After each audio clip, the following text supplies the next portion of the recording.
Hello दोस्तों। आज है 1 जून और 1 जून के करंट अफेयर के जो भी इम्पोर्टेंट क्वेश्चन बनते हैं आज हम उनके बारे में डिस्कस करेंगे। इसकी पीडीएफ आपको Telegram channel CT current affairs पर मिल जाएगी और ये वीडियो रोज़ाना सुबह 7 बजे से पहले आ जाती है, तो आप इसको सुबह के टाइम ही देख सकते हैं। तो चलिए पहला क्वेश्चन देखते हैं। विश्व तंबाकू निषेध दिवस हर साल कब मनाया जाता है? तो यह दिवस हर साल 31 मई को मनाया जाता है। वर्ल्ड नो टोबैको डे, यह हर साल 31 मई को मनाया जाता है। और चलिए इसके बारे में और बातें जान लेते हैं कि इस साल की थीम क्या है। इस साल की थीम है विजेता बनने के लिए तंबाकू छोड़ो। तो ये इस साल की थीम है। और विश्व तंबाकू दिवस क्यों मनाया जाता है? तो इसका उद्देश्य काफ़ी साफ है, क्योंकि जो तंबाकू से होने वाली महामारियां हैं उनके बारे में जागरूकता फैलाना ही इस दिवस का मुख्य उद्देश्य है। और अगर हम WHO की बात करें तो WHO ने बताया है कि तंबाकू के सेवन से दुनिया भर में हर साल 8 मिलियन लोगों की मृत्यु हो जाती है। 8 मिलियन यानी अगर हम इसमें 10 से गुणा करें तो ये कितना बन जाएगा? 80। तो लगभग 80 लाख लोगों की मृत्यु केवल और केवल तंबाकू के सेवन से ही हर साल हो जाती हैं। और तंबाकू के सेवन से हृदय और श्वसन संबंधी बीमारियां हो जाती हैं। तो WHO के बारे में जान लेते हैं। तो इसकी स्थापना 1948 में हुई थी और इसका मुख्यालय जिनेवा स्विट्जरलैंड में स्थित है। और इसके वर्तमान महानिदेशक हैं टेड्रोस अधानोम। तो हाल ही में गोवा ने अपना स्थापना दिवस मनाया है। तो क्वेश्चन ये है कि गोवा की स्थापना कब हुई थी? क्वेश्चन ये है कि गोवा को राज्य का दर्जा कब दिया गया था? गोवा को राज्य का दर्जा 1987 में दिया गया था। और चलिए इस पर मैं आपको एक फैक्ट बताता हूँ। जैसे आपको पता होगा कि 1498 में पुर्तगाली नाविक वास्को डी गामा भारत आया था। और अगर हम बात करें 1947 की, तो 1947 में भारत आज़ाद हो गया था। तो भारत की आज़ादी के बाद भी ये जो गोवा है यह पुर्तगालियों के अधीन था। और यह पुर्तगालियों से कब आज़ाद हुआ?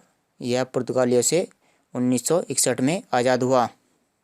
और जब यह आज़ाद हुआ इसको केंद्र शासित प्रदेश बनाया गया था और 1987 में इसको केंद्र शासित प्रदेश से राज्य का दर्जा दे दिया गया। तो हाल ही में गोवा ने अपना स्थापना दिवस मनाया है। और गोवा का स्थापना दिवस कब मनाया जाता है? 30 मई को। तो चलिए गोवा के बारे में जान लेते हैं।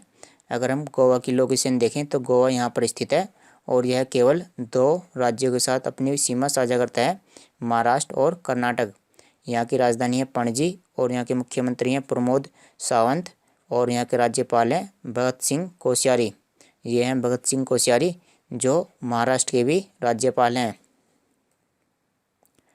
एशियाई मुक्केबाजी चैंपियनशिप, तो ये जो एशियाई मुक्केबाजी चैंपियनशिप है इनका आयोजन कहाँ पर हो रहा है?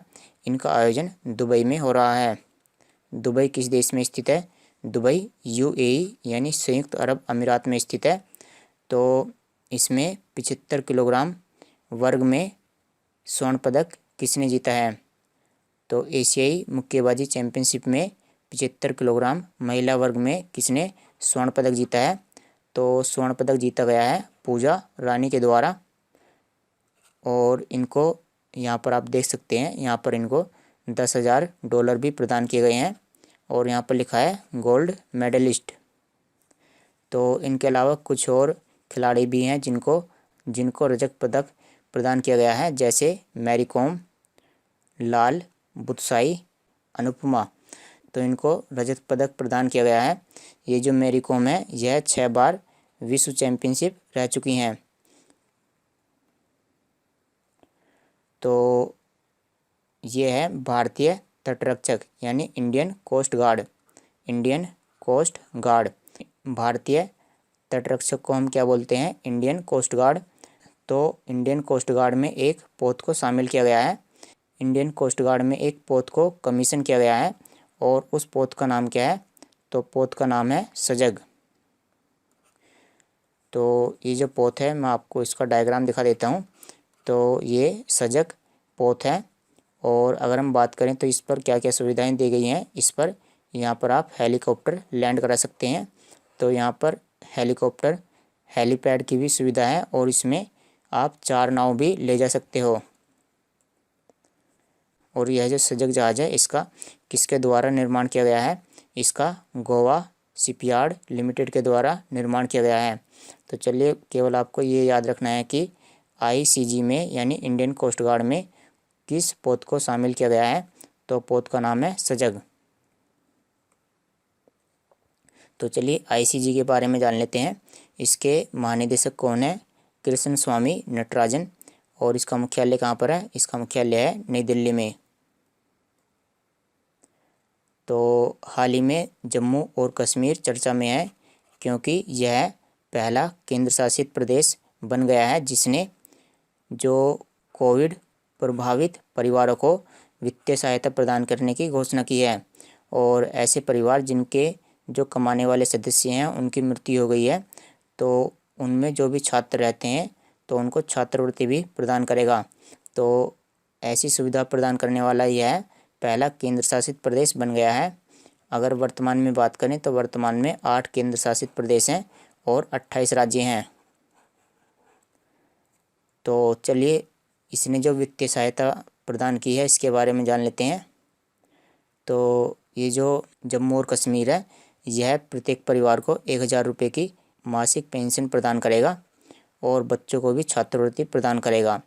तो छात्रवृत्ति किस तरह से दी जाएगी? छात्रवृत्ति इस तरह से दी जाएगी कि जो बच्चे 12वीं क्लास तक के हैं उनको 20,000 रुपये सालाना प्रदान किए जाएंगे छात्रवृत्ति के रूप में, और जो 12वीं क्लास से ऊपर पढ़ते हैं उनको 40,000 रुपये छात्रवृत्ति के रूप में दिए जाएंगे। तो आपको ये याद कर लेना है, क्योंकि यह पहला केंद्र शासित प्रदेश बन गया है। हालांकि राज्य तो बहुत सारे हैं जिन्होंने इस तरह की सुविधाएं प्रदान की हैं। तो जम्मू कश्मीर के बारे में जान लेते हैं। जम्मू कश्मीर की राजधानी क्या है? श्रीनगर और जम्मू।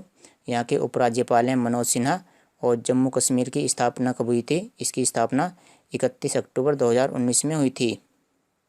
आप यहाँ पर देख सकते हो मैप में, यह है जम्मू और कश्मीर जो एक केंद्र शासित प्रदेश है, और इसी के साइड में है लद्दाख, और ये भी एक केंद्र शासित प्रदेश है। ऊपर ये जो ग्रीन वाला हिस्सा है यह है पाक ऑक्यूपाइड कश्मीर यानी POC, और यह है अक्साई चीन जो चाइना के कब्जे में है। ये पाकिस्तान के कब्जे में है और यह चाइना के कब्जे में है।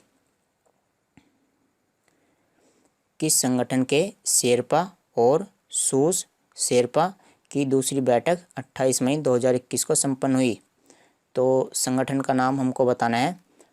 तो संगठन का नाम है ब्रिक्स, BRICS। तो जो ब्रिक्स देश हैं उनके शेरपा और सूस शेरपा की दूसरी बैठक हुई है।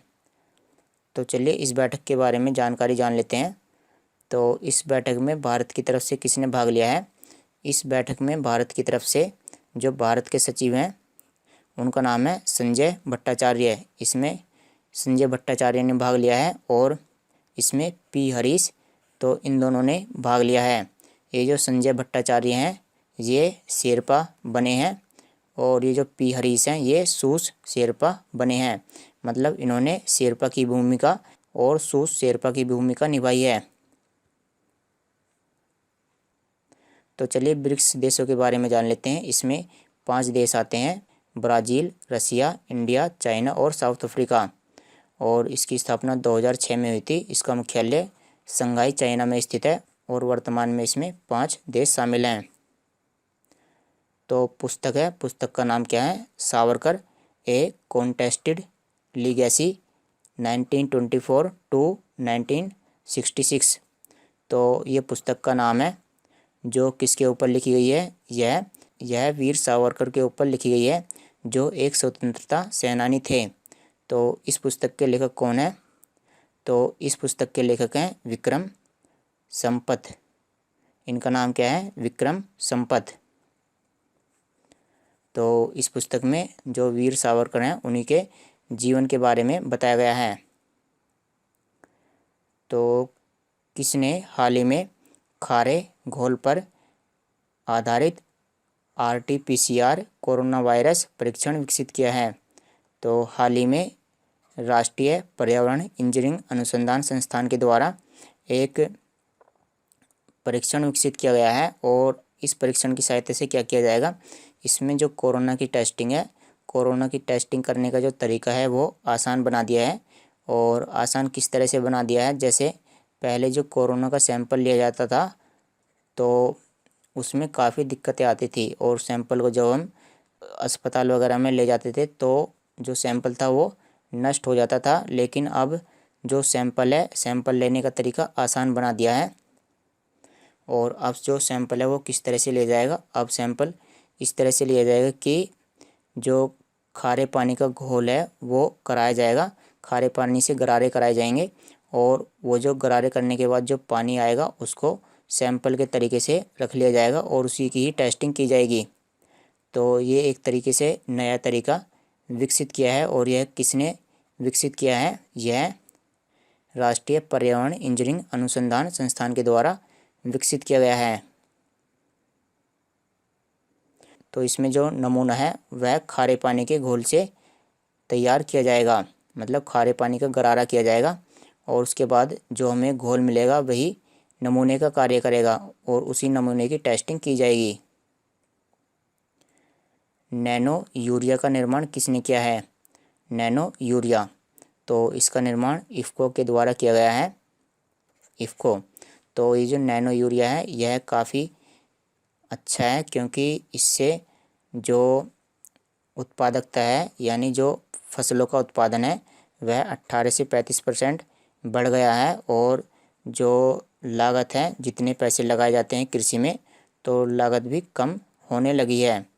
तो ये जो नैनो यूरिया है इसका निर्माण किसके द्वारा किया गया है, इसका निर्माण इफ़को के द्वारा किया गया है। तो चलिए इफ़को की फुल फॉर्म देख लेते हैं। इफ़को की फुल फॉर्म क्या है, इंडियन फार्मर्स फर्टिलाइज़र कोऑपरेटिव, और इसका मुख्यालय कहाँ पर स्थित है, नई दिल्ली में। और इसके वर्तमान चेयरमैन यानी अध्यक्ष कौन है, BS नकाई। किस बॉलीवुड अभिनेता को UAE का गोल्डन वीज़ा मिला है, तो ये जो गोल्डन वीज़ा है इससे आपको कई तरह की सुविधाएं मिल जाती हैं। तो अगर आप एक बार गोल्डन वीज़ा बनवा लेते हो तो आप 5 से 10 साल के लिए निफराम हो जाते हो, आप 5 से 10 साल के लिए फ्री हो जाते हो। तो यह गोल्डन वीज़ा किसको मिला है, यह संजय दत्त को मिला है। तो UAE के बारे में आप यहाँ पर देख सकते हो, इसकी राजधानी क्या है, अबू धाबी, और यहाँ की मुद्रा क्या है, दिरहम, और यहाँ के राष्ट्रपति हैं खलीफा बिन जायद अल नाहयान। किस देश में माउंट नीरागोंगा नामक ज्वालामुखी में विस्फोट हुआ है, तो ये जो माउंट नीरागोंगा ज्वालामुखी है यह किस देश में स्थित है, तो यह कांगो गणराज्य में स्थित है और हाल ही में इसमें विस्फोट हुआ है। तो कांगो गणराज्य के बारे में जान लेते हैं। तो ये कौन से महाद्वीप का देश है, यह अफ्रीका महाद्वीप का देश है और इसकी राजधानी है ब्राज़ीविल।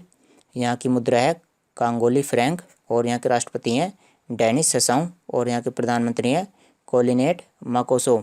ये जो दो नाम हैं आप इनको याद कर लीजिए क्योंकि जो यहाँ के राष्ट्रपति हैं और जो प्रधानमंत्री हैं इन दोनों की हाल ही में नियुक्ति हुई है। IPL 2021 का आयोजन किस देश में किया जाएगा, तो कोरोना की वजह से जो अपने देश में IPL हो रहे थे उनका जो आयोजन था वो रोक दिया गया था और अब जो बचे हुए मैच है वो कहाँ पर खेले जाएंगे, तो बचे हुए जितने भी मैच हैं वो संयुक्त अरब अमीरात में खेले जाएंगे। तो चलिए दोस्तों आज की वीडियो में इतना ही। इसकी PDF आपको Telegram channel CT current affair पर मिल जाएगी। तो चलिए आज का सवाल जान लेते हैं, इसका जो आंसर है आपको कमेंट में करके बताना है। तो क्वेश्चन ये है कि IPL 2021 का कौन सा संस्करण किया जा रहा है, यानी जो IPL हो रहे हैं वह कौन सा संस्करण है। तो आप बताइए कि क्या ये 11वां संस्करण है, 12वां है या 13वां है या 14वां है। तो आपको संस्करण बताना है कि कौन सा संस्करण है। तो चलिए दोस्तों आज की वीडियो में इतना ही, कल मिलते हैं आपसे।